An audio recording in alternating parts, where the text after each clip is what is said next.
हम लोग शुरू करने वाले हैं capacitance of A cylindrical capacitor. इससे पहले कैपेसिटेंस के 3 टॉपिक्स पे हम लोग जो बात करना था उसका ये लास्ट टॉपिक्स है सिलेंड्रिकल। ठीक है, हम लोग इससे पहले 2 टॉपिक्स पे बात कर चुके हैं जिसमें पैरेलल प्लेट कैपेसिटर और स्फेरिकल कैपेसिटर्स पे बात हो चुकी है। ठीक है, आज ये तीसरा और लास्ट टॉपिक्स है जो हम लोग सिलेंड्रिकल कैपेसिटर्स पे बात करेंगे। ठीक, ये सिलेंड्रिकल होता कैसा है तो इसको समझने के लिए थोड़ा सा हम लोग बारीकी से इस सारी बातों को रफ पेज पे पहले समझेंगे, उसके बाद हम लोग इसके नोट्स पे चलेंगे। ठीक है, तो इस पेज पे हम जो भी बता रहे हैं तुमको ये रफ पेज पे बता रहे हैं, यानी रफ है, इसके कैलकुलेशन तक हम लोग इसमें रफ पेज पे ही करेंगे। देन आफ्टर हम लोग इसके नोट्स पे चलेंगे। ये मान लो एक एल लंबाई का, एल लेंथ का एक सिलेंडर है और जिसका ये एक्सियल लाइन है। ठीक है, और इस पे इसकी जो रेडियस है ये सपोज मान लो ए मानते हैं, स्मॉल ए। ठीक है, और इस पे हम चार्ज जो है वो पॉजिटिव चार्ज दे रहे हैं। अब हम लोग ये भी पिछले वीडियो में पढ़े थे जब हम लोग स्फेरिकल कैपेसिटर्स पे बात कर रहे थे, तो उस समय हम बताए थे कि अगर इसी को अगर हम अर्थिट कर देते हैं तो टोटल चार्ज आएगा और अर्थ पे चला जाएगा, यानी इसके ऊपर कोई चार्ज जो है वो स्टोर नहीं हो पाएगा। हमारा कैपेसिटेंस में क्या करना है, हमको ये जो सिलेंड्रिकल कैपेसिटर है इसमें चार्ज को स्टोर करना है, क्योंकि इसी चार्ज के माध्यम से हमारे पास पोटेंशियल एनर्जी स्टोर होगा, फिर बाद में हम लोग इसका यूज़ करते हैं। तो इसके अराउंडिंग हमको एक और सिलेंडर क्रिएट करना पड़ेगा, दोनों कोएक्सियल लाइन पर होगा, यानी दोनों की जो लाइन होगी वो कोएक्सियल होगी, यानी दोनों सेम कोएक्सियल लाइन पर ये प्लॉट करेंगे। ठीक है, तो हम ये कोएक्सियल लाइन पर सिलेंडर प्लॉट किए और इस पे जो हमारा चार्ज है वो नेगेटिव चार्ज है। ठीक है, ये नेगेटिव टर्मिनल से हम इसको ऐड किए हुए हैं और इसको हम क्या कर दिए, पोटेंशियल हमारा ज़्यादा क्रिएट हो इसलिए हम लोग इसको अर्थेट कर दिए। इस अर्थेट पे पोटेंशियल जो होता है वो 0 होती है। ठीक है, और इस एक्सियल लाइन से इसकी जो दूरी है यानी रेडियस ऑफ द सिलेंडर जो है वो इसको हम स्मॉल b मान लेते हैं। ठीक, एक बात यहाँ समझोगे कि ये हम जो फ़िलहाल सिलेंडर बनाए हैं ये एल लेंथ की है। ठीक है, ऐसे अमूमन जो सिलेंड्रिकल कैपेसिटर होता है वो इन्फिनिटी लेंथ की होती है, तो हम लोग इन्फिनिटी तक नहीं जाने के बजाय हम लोग एल लेंथ पे बात करेंगे, यानी हम जो निकालेंगे, हम लोग जो वैल्यू निकाल के रखेंगे वो निकालेंगे कैपेसिटेंस पर यूनिट लेंथ, जिसको हम एल बोलेंगे। बाद में इसी को एल इक्वल टू 1 मीटर या 1 पुट करने के बाद हम कहेंगे कि कैपेसिटेंस पर यूनिट लेंथ पे हमारे पास क्या मान आता है इन ए सिलेंड्रिकल। ठीक है, ये हमारा फिगर हो गया। एक बात और यहाँ पे समझना होगा, इस फिगर की फ्रंट वाले जो पोर्शन है उस पर थोड़ा गौर करोगे। ये हमारा जो रेडियस ए का मान है, ठीक है, और ये हमारा जो मान है वो रेडियस बी वाला मान है, जो हम लोग फ्रंट से अगर हम इस सिलेंडर को ऊपर से देखेंगे तो कुछ हमको ऐसा ही दिखाई देगा, ये हमारा रेडियस बी है। एक बात यहाँ ध्यान देना होगा कि किसी भी जो कंडक्टर है, ठीक है, ये मेटलिक कंडक्टर के बाहर कोई भी इलेक्ट्रिक फील्ड नहीं होता, यानी जो भी चार्ज हम देंगे वो चार्ज ऑन द सरफेस होता है। ठीक है, तो ऑन द सरफेस होगा तो ये चार्ज हमारा नेगेटिव चार्ज है। ठीक, यानी इसके बाहर में electric field outside of B जो है वो हमारा क्या निकलेगा, 0। और एक बात और भी हम लोग इससे पहले वाले चैप्टर में पढ़ चुके हैं कि इनसाइड द कंडक्टर जो होता है वो भी इलेक्ट्रिक फील्ड क्या होता है, 0, यानी ई इनसाइड ऑफ ए, यहाँ पे भी इलेक्ट्रिक फील्ड हमारा क्या होगा, 0 होगा। यानी कुल मिला के ये समझने का प्रयास करो कि इस स्फेरिकल इस एरिया के अंदर भी हमारा चार्ज नहीं है और इससे बाहर भी चार्ज नहीं है, यानी तब चार्ज है कहाँ, तो charge between the two cylindrical, ये जो सिलेंड्रिकल के बीच का ये जो पोर्शन है जो प्लस से माइनस की ओर दिखाएंगे, यही हमारा चार्ज का इलेक्ट्रिक फील्ड का डायरेक्शन भी होगा और इसी पे चार्ज भी हमारा स्टोर है। यानी कुल मिला के हम कहें तो यहाँ पे सबसे पहले पोटेंशियल क्रिएट करेंगे, क्योंकि हम लोग को पता है कि इलेक्ट्रिक फील्ड से हम पोटेंशियल क्रिएट करते हैं, पोटेंशियल से ही हमारा कैपेसिटर्स का वैल्यू निकलता है, जो C=Q/V का फॉर्मूला हम लोग पुट करके किसी भी कंडक्टर का कैपेसिटेंस निकाल सकते हैं। फिलहाल हमारे पास यहाँ सिलेंड्रिकल है तो हमको ये देखना पड़ेगा कि हम लोगों के पास जो कैपेसिटेंस है सिलेंड्रिकल है उसके लिए हम लोग पोटेंशियल कितना क्रिएट करके रखेंगे। तो आओ इसके हम लोग न्यूमेरिकल पोर्शन पे चलते हैं। सबसे पहले ये समझना होगा कि कैपेसिटेंस ऑफ एनी कैपेसिटर के लिए हम लोग C=Q/V का ही फार्मूला हम लोग अप्लाई करते हैं। अगर इस पर हम प्लस चार्ज और इस पर माइनस Q चार्ज दिए हुए हैं तो भी हमको ये पता होना चाहिए कि जो हमारा चार्ज है वो मैग्नीट्यूड में इक्वल है लेकिन डायरेक्शन में अलग अलग है। तो हमको ये कैपेसिटेंस निकालने के लिए हमको इसी फॉर्म का अप्लाई करना पड़ेगा। ये तो समझ में आ रहा है कि जो हम चार्ज दे रहे हैं वो है, लेकिन ये सबसे बड़ा प्रॉब्लम ये जो खड़ा कर रहा है पोटेंशियल, यही हम फाइंड करेंगे। तो हम लोग ये पता है पोटेंशियल और इलेक्ट्रिक फील्ड के बीच में जो रिलेशन होता है, मान लो स्मॉल पोटेंशियल पे हम बात करेंगे तो हम जानते हैं इंटू डी आर। अब ये डी आर वाला मैटर क्या है, ध्यान से सुनोगे। मान लो कि हम यहाँ से एक छोटा डिस्टेंस पे बात कर रहे हैं, ये कोई पॉइंट ले लेते हैं m, ठीक है, ये पॉइंट ले लेते हैं m और हमारे ये लेंथ r है। तो हम लोग याद करो इससे पहले वाले लाइन चार्ज डिस्ट्रीब्यूशन में पढ़े थे कि कोई मान लो लाइन चार्ज है, ठीक है, वहाँ से किसी पॉइंट p पे या m पे ही हम बात कर लेते हैं r डिस्टेंस पे। अगर हमको इलेक्ट्रिक फील्ड निकालना था, इलेक्ट्रिक फील्ड इंटेंसिटी निकालनी थी, तो लाइन चार्ज के लिए गॉसियन सरफेस क्या बनता था, तो गॉसियन सरफेस हमारा सिलेंड्रिकल बनता था, है ना। तो हम लोग भी यहाँ क्या करेंगे कि ये जो लाइन चार्ज है इसके लिए जो गॉसियन सरफेस बनेगा, उस गॉसियन सरफेस का एरिया ds प्लॉट कर रहे हैं, ठीक है, और यहाँ से जो स्मॉल डिस्टेंस है जिसको हम dr कह रहे हैं, ठीक। तो हमारे पास कुल मिलाकर अगर हम बात करें तो अगर हम total potential at R distance पे बात करेंगे तो हमारे पास जो पोटेंशियल निकलेगा वो इंटीग्रेशन ऑफ डी भी इक्वल टू, हम यहाँ सिर्फ मैग्नीट्यूड पे बात कर रहे हैं इसलिए इसका भी हमारा इंटीग्रेशन होगा, यानी कुल मिला के कहो तो भी equal to integration of E D R होगा। लेकिन इसकी जो लिमिट होगी वो ए टू क्या होगी, बी, यानी हम अगर ये पॉइंट हमारा यहाँ आ जाए तो ये हमारा ए के इक्वल हो जाएगा, अगर यही पॉइंट यहाँ पे आ जाए तो यही हमारा क्या हो जाएगा, बी के इक्वल हो जाएगा, ये एम पॉइंट, ठीक है। तो हमारा जो लिमिट निकलेगा पोटेंशियल का वो निकल जाएगा ए से लेकर बी तक। हम लोग इसको इसी पे हम मान पुट करेंगे इलेक्ट्रिक फील्ड इंटेंसिटी का निकाल कर, इसको हम फिलहाल इक्वेशन नंबर 1 लिखते हैं। चलो अब देखोगे, ठीक है। अब हम लोग जानते हैं कि गॉस थ्योरम का कॉन्सेप्ट क्या कहता है, गॉस थ्योरम का स्टेटमेंट क्या कहता है कि flux equal to Q by epsilon naught होता है, ये हम लोग को पता है, ठीक है। Now also we know definition of the electric flux according to definition of electric flux क्या होता है, तो हम लोग ये बात अच्छे से हम लोग को पता है कि phi equal to E into D S, ठीक है। ये डी एस क्या है, डी एस वही स्मॉल एरिया है जो वहाँ पे हम किसी पॉइंट को लिए हुए थे, ठीक है। तो जब हम लोग टोटल फ्लक्स का बात करेंगे तो टोटल फ्लक्स के लिए जब हम बात करेंगे तो टोटल फ्लक्स के लिए देखो यहाँ flux is a scalar quantity, that's why we can write this form, ठीक है। डी फाई इसको भी तोड़ ही लेते हैं पूरी तरह से, तो डी एस कॉस थीटा होगा, we know about the theta, theta क्या होगा, लाइन, ये जो हमारा direction of the electric field और एरिया ऑफ द वेक्टर का जो डायरेक्शन है वो दोनों क्या है, पर एक दूसरे से पैरेलल है, इसलिए हमारे पास थीटा इक्वल टू 0 डिग्री बचेगा, जिसके लिए D phi equal to E D S हम लोग पुट करेंगे। नाउ टोटल फ्लक्स जब हम बात करेंगे तो हमारे पास integration of E D S हो जाएगा, ठीक है। देखोगे यहाँ E integration of D S, D S क्या है, डी एस ये वही सिलेंड्रिकल एरिया का जब जिसका हम बात कर रहे थे, यानी एरिया ऑफ द सिलेंडर हो जाएगा, यानी फ्लक्स का जो मान हो जाएगा E into 2 pi R L, L is the length of the cylinder and R is the radius जिसको हम लोग माने हुए, R is the distance from axis of the line, ठीक। चलो इक्वेशन अगर हम इसको और इसको कंपेयर करते हैं तो देखोगे यहाँ पे हमको ये समझ में आ जाना चाहिए कि हमारे पास ये भी फाई का मान है, ये भी फाई का मान है, तो कुल मिलाकर अगर हम कहें तो Q by epsilon naught equal to E into 2 pi R L. तो देखो यहाँ ई का मान हमारे पास क्या निकल जाएगा, Q by 2 pi R L epsilon naught, ठीक है। इसका यूज हम कहाँ करने वाले थे, इसका यूज वहाँ जहाँ पे हम लोग इंटीग्रेशन का फॉर्म हम लोग लिखे हुए थे इक्वेशन नंबर 1, ठीक है। Equation 1 implies that v equal to potential A to B E D R हमारे पास मान था।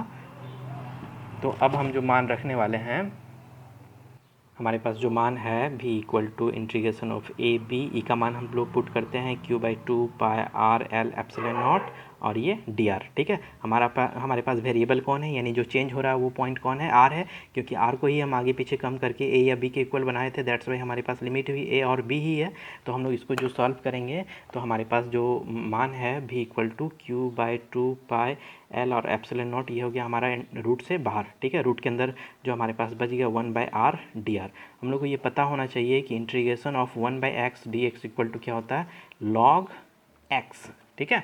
तो हम लोग इसको यहाँ पे देखोगे तोड़ रहे हैं, ठीक है।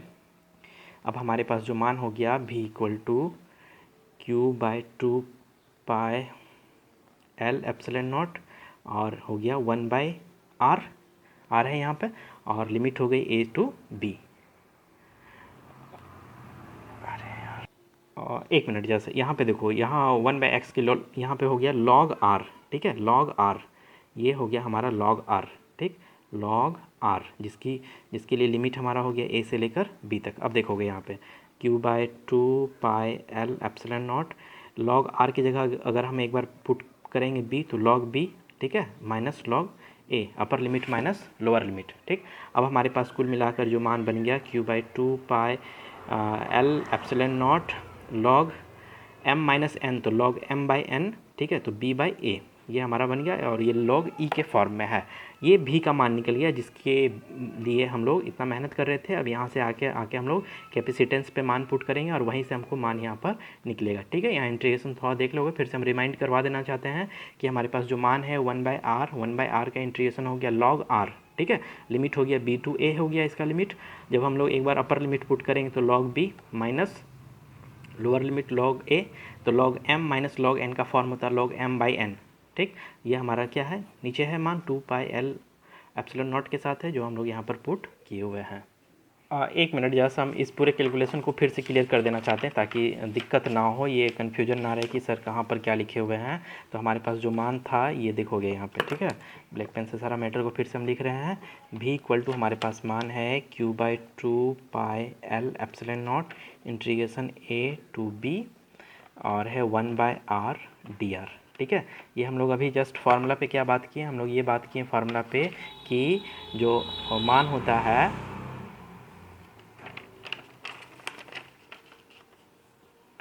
फार्मूला पे जो हम लोग मान क्या बात किए, हम लोग बात की कि integration of 1/x dx equal to हमारे पास जो मान हो जाएगा 1/x dx के लिए हमारे पास जो मान होगा log ex। ठीक है, 1/x का log ex। तो अब हमारे पास जो ये मान है ये हमारा कुछ ऐसा कन्वर्ट हो जाएगा, देखोगे v equal to Q/2πl epsilon naught log r a b। ठीक है, अब ये अपर लिमिट और ये लोअर लिमिट है, इसको जो हम पुट करेंगे तो Q/2πl epsilon naught log b minus log a ये हो गया। अब यही हमारा मान हो गया Q/2πl epsilon naught log b/a। ठीक है, ये हमारा इनटू के फॉर्म में है। ठीक है, तो यहाँ पे इसको नेगलेक्ट करोगे, उसके बाद यहाँ से ये वाला पोर्शन से ये जो हम लोग लिखे हुए थे, ठीक है, इस पोर्शन के बाद हम लोग यहाँ पे आएंगे। चलो अब कैपेसिटेंस पे बात करते हैं। Capacitance of the cylindrical capacitor C equal to Q/V। ठीक है, C Q भी का मान अभी हम लोग यहाँ निकाले हुए हैं। ठीक है, जो हमारे पास जो भी का मान है उसको हम लोग पुट कर रहे हैं। भी का मान है Q/2πl epsilon naught log b/a। ठीक है, ये Q कैंसिल आउट होने के बाद हमारे पास जो C का मान निकल गया, C का मान हो गया ये 2πl epsilon naught by log e base पे b/a। ठीक, अब अगर हम इसी को कैपेसिटेंस पर यूनिट लेंथ पे बात करेंगे तो C की जगह यहाँ नीचे आ गया L। ठीक है, ये जो L था हमारा नीचे आने के बाद 2π epsilon naught by log e b/a। इसी को हम लोग बोलेंगे capacitance per unit length C not. ठीक है, यही हमारा मान बन गया C नॉट, जिसको हम लोग बोलेंगे कैपेसिटेंस पर यूनिट लेंथ। तो ये हमारा मान निकल गया। ठीक, अब आते हैं हम लोग इसके नोट्स पे। देखो हर एक पॉइंट को हम लोग यहाँ पे नोट्स में कन्वर्ट किए हैं। ये वही सारी बातें आएंगी जो अभी हम लोग जस्ट रफ में पढ़े हैं। ठीक है, वापस फिर से समझ लो। ये हमारा एक सिलेंडर है जिसको हम ए नाम दिए हुए कैपिटल है, और ये एक आउटर साइड पे है जो कैपिटल बी है, इसकी रेडियस ए है और ये बड़े वाले का बी है। ठीक है, ये टोटल लेंथ हम लोग एल लेंथ पे ही बात कर रहे हैं। ठीक है, a cylindrical capacitor consist of 2 coaxial cylindrical shell such that one shell is earthed and other is the use to store the charge on it. ठीक है, एक चार्ज को हम क्या किए, अर्थेड किए हुए हैं यहाँ पे जो हम लोग लिखे हुए हैं। ठीक, ए cylindrical capacitor consisting of 2 cylindrical cell A and B, let A small a and small b there respectively radii and L is the length of the cylindrical cell। ठीक है, ये A और B इसकी रेडियस है और ये L हमारा length, L length की सिलेंडर पर हम लोग बात कर रहे हुए। When charge Q plus Q is given to the inner cylindrical shell A, जब हम A पे कैपिटल जो A है इस पर पॉजिटिव चार्ज दे रहे हैं, तब हमारे जो चार्ज है वो negative charge inside on their surface of the cylindrical, ये जो बी सिलेंड्रिकल है इसके इनसाइड में हमारा जो मान होगा वो नेगेटिव चार्ज होगा, इक्वल एंड अपोजिट चार्ज होंगे। ठीक है, चलो shell B and charge Q on the its outer surface. ठीक, as shell in the earthed, B को हम लोग अर्थेड किए हुए हैं। Capacitance of their cylindrical capacitor is given by C equal to Q by V, we know about this. ठीक है, if electric field at any point P at a distance r from the axial of the cylindrical cell is e, the potential difference between the cell is given by the, देखो यहाँ से एक हम point P लिए हुए हैं, जब हम रफ में पेज पे समझा रहे थे तो वहाँ M लिखे थे, यहाँ पे P करके नोट्स पे क्लियर किया हुआ है। तो ये P पॉइंट पर R डिस्टेंस पर हम लोग लिए हुए हैं, ठीक है। तो हम लोग को ये पता है कि ये जो P डिस्टेंस पे कोई पॉइंट है तो लाइन चार्ज के लिए जो गॉसियन सरफेस बनेगा वो सिलेंड्रिकल बनेगा, ठीक है। तो हम लोग उसी का एरिया यूज करेंगे। तो देखो अब यहाँ आगे, if electric field at any point P at a distance r from the axial of the cylindrical cell E, then potential difference between the two cell is given by V equal to, ये limit हमारा A to B हो गया, E into D R, ठीक है। According to the Gauss theorem the total electric flux through the Gaussian surface is phi equal to Q by epsilon naught about no, इस ये हमारा equation number 2 हो गया। चलो देखोगे आगे, as the magnitude of the electric flux field at any point on the Gaussian surface is given by, ये हमारे इलेक्ट्रिक फ्लक्स का स्टेटमेंट भी यही कहता है, E into surface area of the Gaussian surface. Surface area of the Gaussian surface कैसा है, line charge के लिए कोई पॉइंट लिए यहाँ, तो ये हमारे लिए कैसा बनेगा, एक सिलेंड्रिकल गॉसियन सरफेस बनेगा, ठीक है। तो ये गॉसियन सरफेस सिलेंड्रिकल का एरिया क्या हो गया, 2 पाई आर एल, ठीक। इक्वेशन नंबर 3 हो गया। 2 और 3 पे हमारा देख रहे हैं कि दोनों के लिए फ्लक्स का मान बता रहा है, इसलिए ये दोनों हमारा इक्वल हो गया। ई का मान यहाँ पर निकालेंगे तो यहाँ हमारा 1/2 pi R L Q by epsilon naught, ठीक है। चलो इक्वेशन 1 पे आते हैं, जो हमारा शुरुआत में था, A into D R limit A to B, ठीक है। ई की जगह पर हम ये टोटल मान पुट करने के बाद हमारा ये मान बन गया। यहाँ पे जो वेरिएबल है वो आर और डी आर है, यानी आर ही चेंज हो सकता है।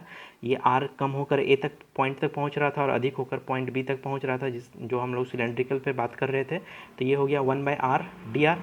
अभी जस्ट हम लोग बात किए 1/x D X equal to log E X, ठीक है। ये इंटीग्रेशन होता है, इसलिए हमारे पास 1/r का इंटीग्रेशन हो गया लॉग ई आर, ठीक। इसकी लिमिट हो गई ए टू बी, लिमिट पुट करेंगे अपर लिमिट माइनस लोअर लिमिट, और ये हमारे पास जो कांस्टेंट मान था Q/2 pi epsilon naught L, ये हमारा बाहर निकल चुका है, ठीक है।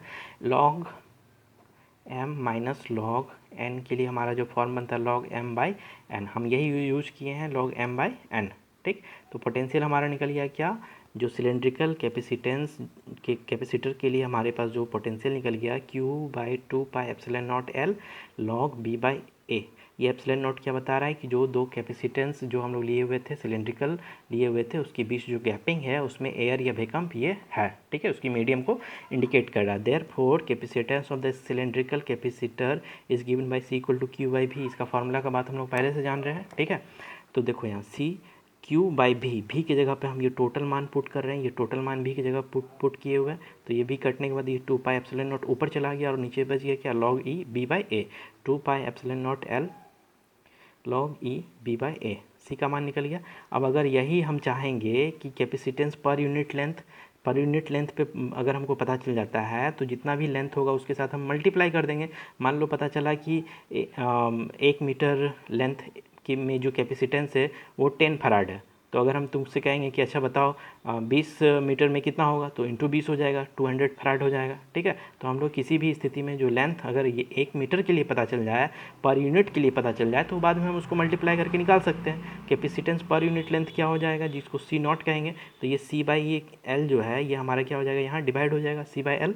तो कुल मिला कर कहें तो C0 या कैपेसिटेंस पर यूनिट लेंथ का जो हमारे पास मान निकलेगा 2 pi epsilon naught log B/A। ये हमारा कंप्लीट हो गया capacitance of A cylindrical capacitor. अब कुछ बात ध्यान से सुनोगे, हम लोग अब तक कैपेसिटेंस से रिलेटेड तीनों टॉपिक्स पढ़ चुके हैं, जिसमें पैरेलल प्लेट कैपेसिटर जिसके सारे एप्लीकेशंस हो चुके हैं, जिसमें अलग अलग कंडीशन पे हम लोग डाइलेक्ट्रिक मटेरियल पे भी देखे थे, ठीक है। स्फेरिकल का भी हम लोग बात कर चुके हैं, स्फेरिकल कैपेसिटर्स का कैपेसिटेंस भी निकाल चुके हैं, और ये लास्ट जो था सिलेंड्रिकल कैपेसिटर का कैपेसिटेंस निकालना, ये भी हमारा हो चुका है, ठीक है। तो ये 3 इंपॉर्टेंट टॉपिक्स था इस कैपेसिटर्स टॉपिक्स से जो हम लोग पढ़ चुके हैं। लेकिन नेक्स्ट टॉपिक्स में हम लोग कैपेसिटर्स को ऐड करना सीखेंगे, जोड़ना सीखेंगे। ये वही तरीका है जो क्लास 10th में हम लोग रेसिस्टेंस को जोड़ने सीखे थे। रेसिस्टेंस को जोड़ने का तरीका 2 तरह से था, एक सीरीज फॉर्म में था और एक वो पैरेलल फॉर्म में था। तो हम लोग कैपेसिटर्स को भी अलग अलग कैपेसिटर्स को सीरीज़ और पैरेलल फॉर्म में जोड़ेंगे, जो नेक्स्ट टॉपिक से हम लोग ये वीडियो बनेगा, जो हम लोग यहाँ पर आगे पढ़ेंगे। आई होप कि यहाँ तक की वीडियो तुमको समझ में आ रहा होगा। हम फिर से बोल देना चाहते हैं सभी बच्चों को कि कम से कम वीडियो को ज़रूर 2 बार देखो, 2 बार देखने के बाद ही नोट्स बनाने के लिए तैयार हो जाओ। और इससे तुमको सुविधा ये बनेगा कि 2 बार देखने के बाद तुमको सारी मैटर समझ में आ जाएगा, क्योंकि कभी कभी समझाते वक्त कहीं पे कुछ मिस्टेक होती है तो फिर उसको आगे हम ठीक करते हैं। तो ऐसा ना हो कि बना रहे हैं और देख रहे हैं लिख रहे हैं, कम से कम 2 बार देखने के बाद उसको हम लोग लिखना शुरू करेंगे। आई होप यहाँ तक समझ में आ रहा होगा। अब आगे की क्लास हम लोग नेक्स्ट टॉपिक्स में देखेंगे।